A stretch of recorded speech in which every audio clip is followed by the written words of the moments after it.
Assalamualaikum warahmatullahi wabarakatuh. Pada kesempatan kali ini, kami dari kelompok 1 mata kuliah Perilaku Organisasi akan mempresentasikan hasil diskusi kami mengenai materi kepemimpinan yang beranggotakan saya, Nabila Ulirma Putri, dengan rekan-rekan saya Muhammad Dias, Narayaumi SK, Kurnia Dita Indriana, Elsya Gusti Lestari, Alvara Aizi, Azalia Ayu Rahmawati, dan Zalfa Putri Binasti.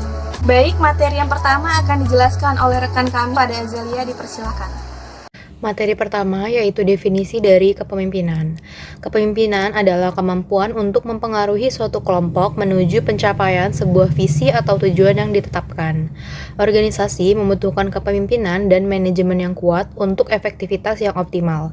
Selain itu, organisasi membutuhkan pemimpin untuk menciptakan visi masa depan dan menginspirasi para anggota untuk mencapai visi. Teori sifat kepemimpinan merupakan teori-teori yang mempertimbangkan kualitas dan karakteristik personel yang mendiferensiasikan para pemimpin yang bukan dari kalangan para pemimpin. Artinya, teori sifat kepemimpinan adalah salah satu pendekatan dalam studi kepemimpinan yang fokus pada pengidentifikasian karakteristik atau sifat kepribadian tertentu yang diyakini melekat pada individu dan menjadikan mereka pemimpin yang efektif. Pemimpin itu mempunyai sifat, kebiasaan, dan kepribadian khas dan unik, sehingga tingkah laku dan gayanya lah yang membedakan dirinya dengan orang lain. Teori sifat kepemimpinan yang pertama, adaptabilitas dan fleksibilitas, di mana pemimpin yang efektif ini tidak terjebak dalam rutinitas, tapi mereka juga mampu berpikir di luar batasan dan dapat beradaptasi dengan cepat terhadap situasi yang berubah. Lalu yang kedua itu kemampuan memotivasi orang, dimana pemimpin tahu bagaimana caranya menginspirasi dan memotivasi timnya untuk mendorong kinerja yang luar biasa. Lalu ada keberanian dan keteguhan, dimana pemimpin yang baik, berani, dan berkomitmen terhadap tujuan kelompok.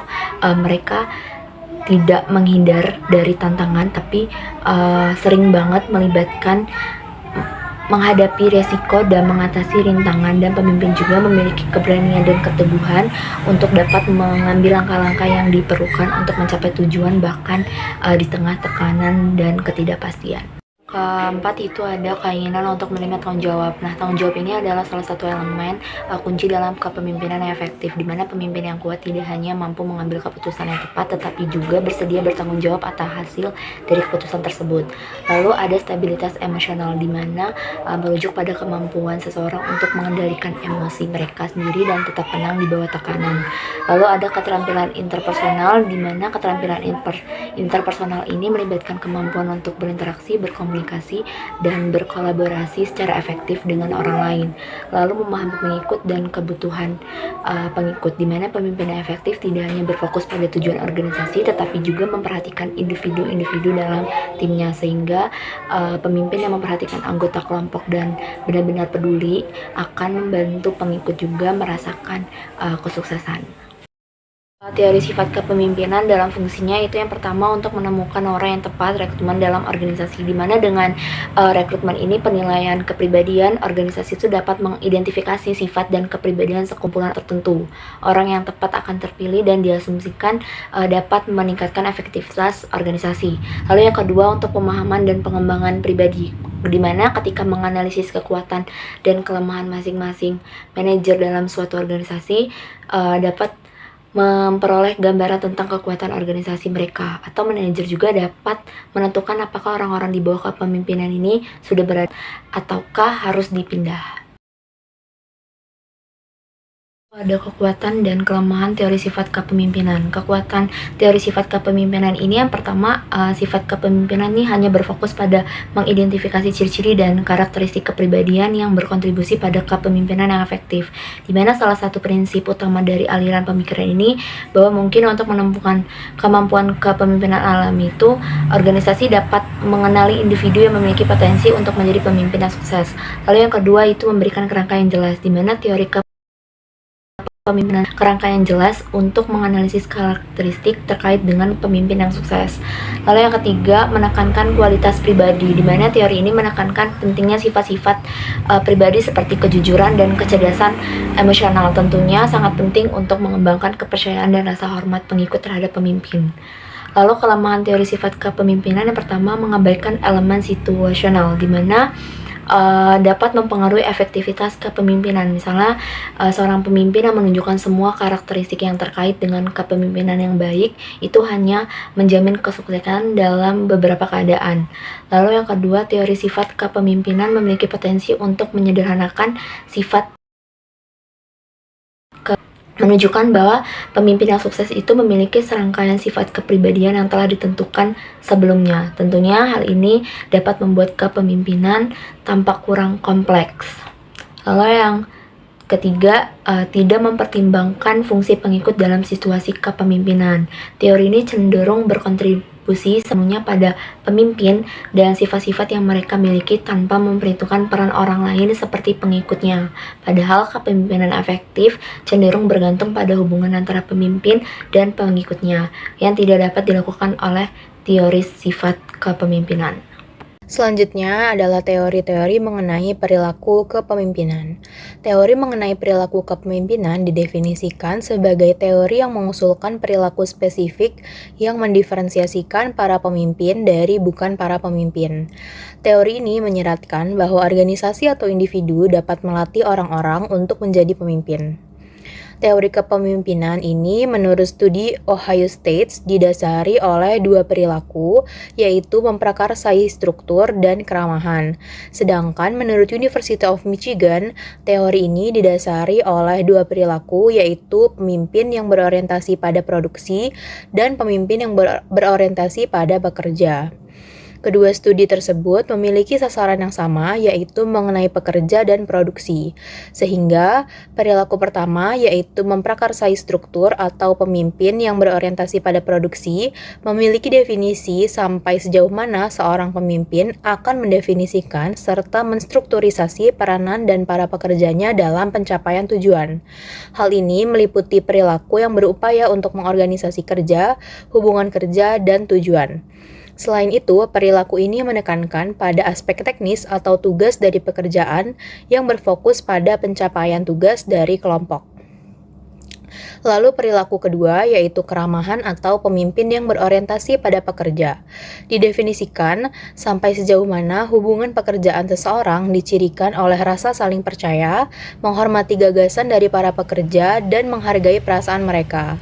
Perilaku ini juga menekankan hubungan interpersonal dengan menempatkan kepentingan pribadi dalam kebutuhan dari para pekerja dan menerima perbedaan individual antara mereka. Seorang pemimpin yang sangat ramah adalah seorang yang mudah untuk ditemui, memperlakukan para karyawannya dengan sama, serta mengekspresikan penghargaan dan dukungan. Selanjutnya adalah teori-teori kontingensi. Teori-teori kontingensi dibagi menjadi 3, yaitu yang pertama teori kepemimpinan situasional, yang kedua teori jalur tujuan, dan yang ketiga adalah model pemilihan partisipasi.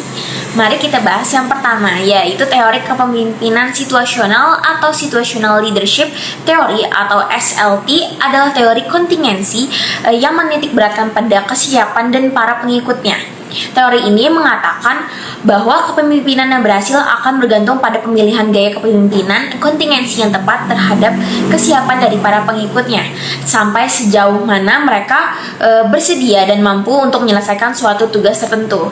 Lalu yang kedua ada teori jalur tujuan atau path goal theory, adalah teori yang menyatakan bahwa tugas dari pemimpin untuk membantu para pengikut dalam memperoleh tujuan-tujuan mereka dan untuk menyediakan pengarahan serta dukungan untuk memastikan bahwa tujuan-tujuan mereka sesuai dengan keseluruhan tujuan dari kelompok atau organisasi. Teori ini menyarankan bahwa tugas dari pemimpin untuk menyediakan informasi, dukungan, atau sumber daya lainnya bagi para pengikutnya untuk mencapai tujuan-tujuan. Lalu yang ketiga ada model pemimpin partisipasi atau leader participation model, adalah suatu teori mengenai kepemimpinan yang menyediakan serangkaian aturan untuk menentukan bentuk dan jumlah pengambilan keputusan secara partisipatif dalam situasi yang berbeda. Maksudnya adalah bahwa cara pemimpin dalam mengambil keputusan sama pentingnya dengan apa yang akan dia putuskan. Baik, selanjutnya saya akan menjelaskan tentang teori pertukaran pemimpin anggota atau yang biasa dikenal dengan teori LMX. Jadi dalam teori LMX itu mendukung penciptaan para pemimpin di dalam kelompok dan juga di luar kelompok. Jadi para bawahan yang statusnya itu ada di dalam kelompok itu biasanya akan punya peringkat kinerja yang lebih tinggi, tingkat perputaran pekerjaan yang lebih rendah, dan kepuasan kerja yang lebih tinggi. Jadi intinya teori LMX itu berfokus tentang hubungan yang baik antara pemimpin dan anggota yang bisa ningkatin kinerja individu dan kelompok itu tadi.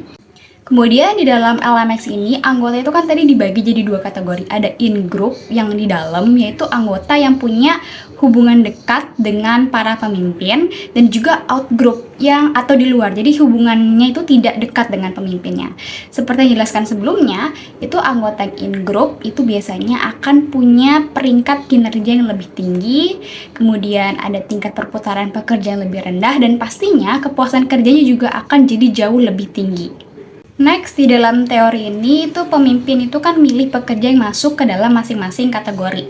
Tapi ada bukti bahwa para anggota di dalam kelompok itu punya karakteristik kayak demografis, kemudian tingkah laku, dan juga kepribadian yang sama dengan yang dimiliki oleh para pemimpin mereka. Atau seenggaknya level kompetensinya itu lebih tinggi daripada para anggota yang ada di luar kelompok. Kemudian biasanya para pemimpin dengan pengikut dengan gendernya yang sama itu cenderung punya hubungan yang lebih dekat atau LMX-nya itu lebih tinggi. Kepemimpinan karismatik, suatu teori kepemimpinan yang menyatakan bahwa para pengikut membuat atribut kepahlawanan atau kemampuan dalam kepemimpinan yang luar biasa ketika mereka mengamati perilaku-perilaku tertentu. Karakteristik pemimpin karismatik yaitu memiliki sebuah visi, bersedia untuk mengambil risiko pribadi untuk mencapai visi tersebut, yang peka terhadap kebutuhan dari pengikut, dan memperlihatkan perilaku-perilaku yang luar biasa. Seputar pemimpin karismatik, yang pertama, para pemimpin yang karismatik memiliki kualitas yang dibawa sejak lahir dan juga dapat diasah potensinya.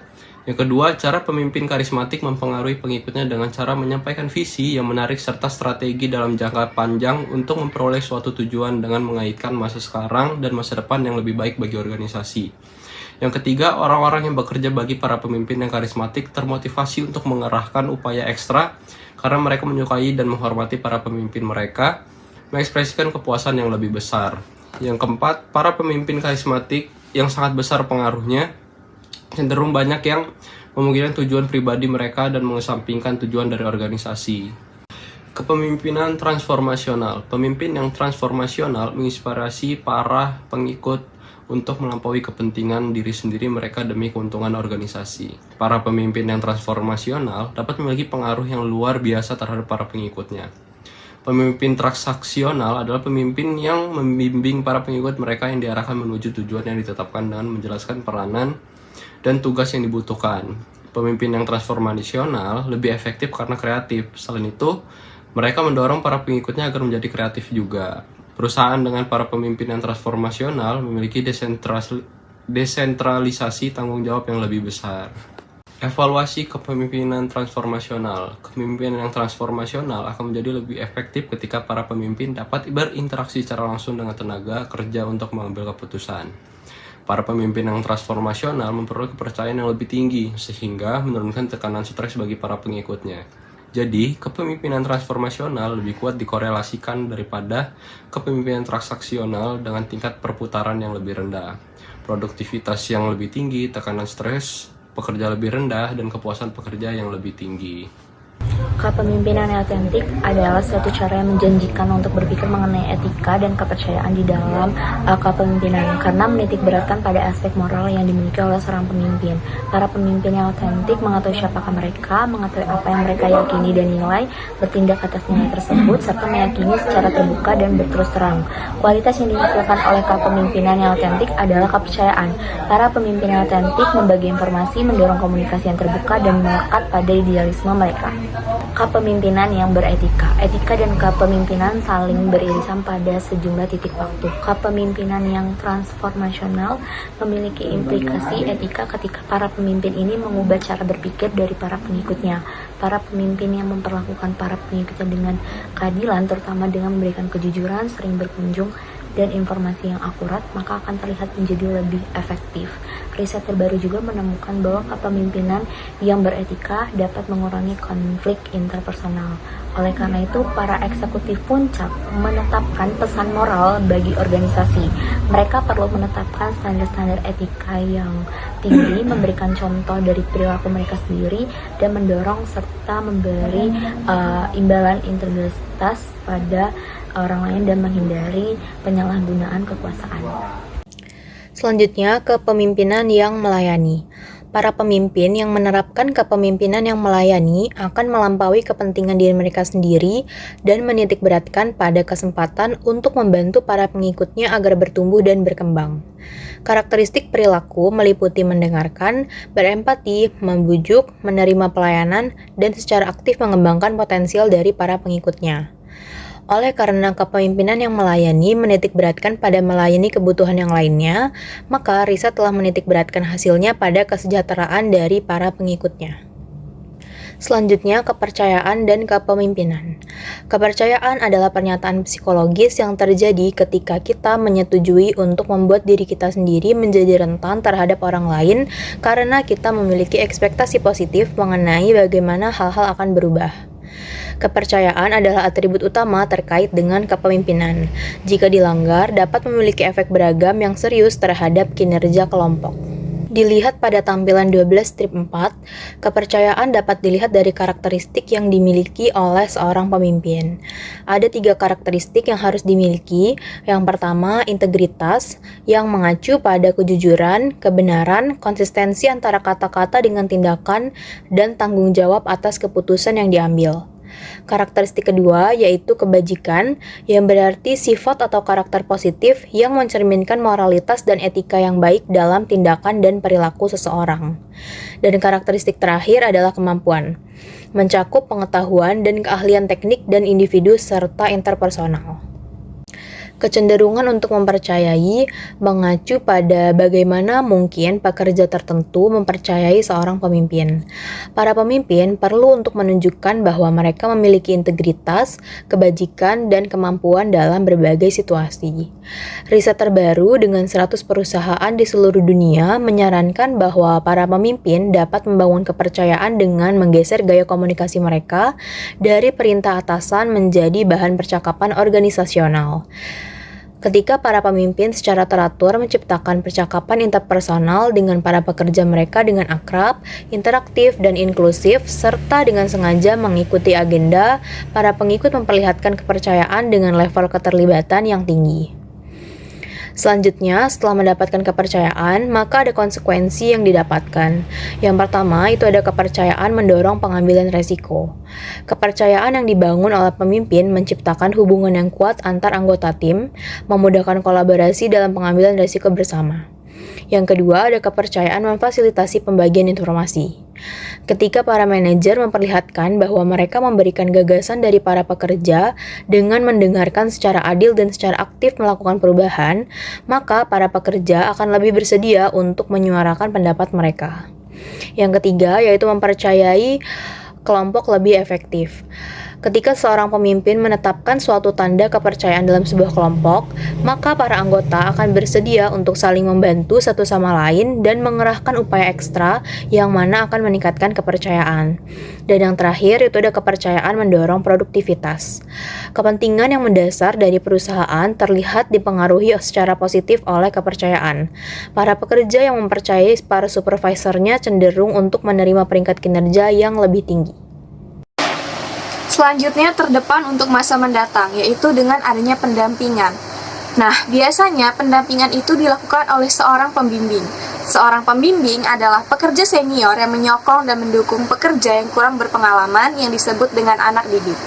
Biasanya, para pembimbing menyajikan gagasan-gagasan secara jelas, mendengarkan dengan baik, dan berempati dengan permasalahan yang dihadapi oleh anak didiknya. Nah, kenapa sih seorang pemimpin ingin menjadi seorang pembimbing? Jawabannya, karena banyak perasaan yang mereka miliki untuk berbagi dengan generasi yang lebih muda dan ingin memberikan sebuah warisan berupa ilmu dan pengalaman. Pendampingan memberikan akses yang tidak disaring terhadap tingkah laku dari para karyawan, dan anak didik dapat menjadi sumber yang sangat mengagumkan atas tanda peringatan awal untuk mengidentifikasi permasalahan organisasional yang potensial.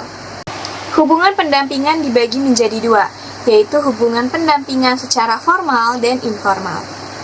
Hubungan pendampingan secara informal yang tradisional akan berkembang ketika para pemimpin mengidentifikasi pekerjaan yang kurang berpengalaman, level rendah yang terlihat berpotensial untuk berkembang pada masa yang mendatang. Nah, biasanya anak didik seringkali diuji dengan penugasan tertentu. Jika pekerjaan dapat diterima, maka pembimbing akan mengembangkan hubungan secara informal, menunjukkan kepada anak didik tentang bagaimana organisasi sebenarnya dalam bekerja di luar struktur dan prosedur formalnya.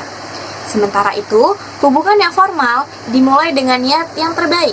Komitmen pembimbing sangat penting terhadap efektivitas programnya, yang dimana para pembimbing harus memandang hubungan yang mendatangkan manfaat bagi dirinya sendiri dan juga anak didiknya.